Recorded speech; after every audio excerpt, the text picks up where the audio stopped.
के बार होली में ना हमरा मुर्गा चाहिए। यहाँ तारी पिए का पैसा नहीं किया, तू मुर्गा खाइबू? ना मिली मुर्गा। कहे ना मिली हमरा मुर्गा?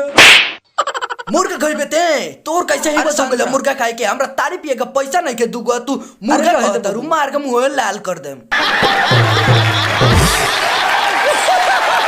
ई बबुआ के भांग कौन पियलक बताओ त तनी। भैया वो अरे हम समझाओ तनी, तू चुपचाप रह। अरे भैया हम ये पिया देनी है, गलती हो गई माफ कर दा।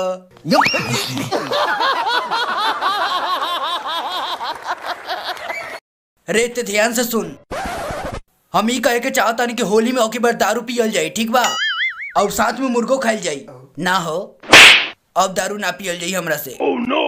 ए नतिया, रे नतिया है सुन रे, तोर दारू चोरी हो गई रे, जाके बचा लो सा दारू जमना। जौन सा रो चुराइले ही उंगरा के। ई सबूत बा, एमे लिखल बा कि दारू बेचेला लुका के। आई हो दादा, हमर बेटवा कुछ नहीं के कहले, छोड़ दियो ओकरा के। अरे बुढ़ियो तू शांति रह, तारा का पता बता बेटा का करता? हमरा अभी अभी पता चल लगी सिवान में जाके दारू बेचे वाला बा छिपा के।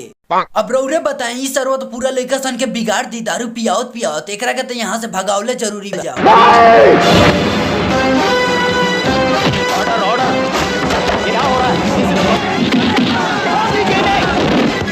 रे कौन सा रो रोकी रे हमरा के दारू बेचे से? ओके बता होली में दारू बेच बेच के हम लाल हो जाए। देखा तनी